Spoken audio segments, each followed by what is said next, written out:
ఎప్పుడైతే Donald Trump America అధ్యక్షుడు అయ్యాడో అప్పటి నుంచి ఆ ప్రపంచ దేశాలన్నీ అందరు స్టూడెంట్స్కి కూడా ఎవరైతే అమెరికాకి వెళ్ళి చదువుకుందాం అక్కడ సెటిల్ అవుదాం అని చెప్పేసి అక్కడికి వెళ్ళిన వాళ్ళు ఉన్నారో వాళ్ళందరికీ కొంచెం గడ్డు కాలం నడుతుందని చెప్పాలి. ఎందుకంటే ఇప్పుడు ప్రస్తుతం అక్కడ సిచ్యువేషన్ ఎలా ఉంది, అసలు ఎవరైనా సరే అక్కడికి వెళ్ళిన తర్వాత ఫస్ట్ చదువుకుంటూ కొంచెం పార్ట్ టైం జాబులు చేసుకుంటూ ఉంటారు. పార్ట్ టైం జాబులు చేసుకుంటూ అక్కడ రెంట్లు కట్టుకోవడం, దాని తర్వాత ఏదన్నా కొంచెం మిగిలితే ఇంటికి పంపించడం ఇలాంటివి చేస్తూ ఉంటారు.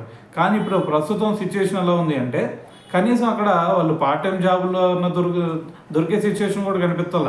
ఒకవేళ దొరికినా కూడా మరి అవి కూడా కొంచెం దొంగతనంగా భయంగా చేసుకోవాల్సిన పరిస్థితి అయితే క్రియేట్ చేశాడు డొనాల్డ్ ట్రంప్. అయితే మరి ఇటువంటి సిచ్యువేషన్ మిగతా అన్ని దేశాల మీద ఉన్నాయి కానీ కేవలం చైనా మీద మాత్రం మరి ఇటువంటి సిచ్యువేషన్ లేవనే చెప్పాలి. ఎందుకంటే దాదాపు అక్కడ మరి 6 లక్షల మంది విద్యార్థులు చైనా నుంచి వెళ్ళిన వాళ్ళు ఉన్నారు. సో మరి వీళ్ళందరి మీద ఇటువంటి సిచ్యువేషన్స్ ఉన్నాయంటే మరి ఇటువంటి సిచ్యువేషన్లు అయితే చాలా తక్కువనే చెప్పాలి. సో దాంట్లో భాగంగా మరి మిగతా దేశాల్లో ఎవరైనా సరే కొంచెం తప్పులు చేశారంటే ఆటోమేటిక్గా వెనక్కి పంపించేస్తున్నారు.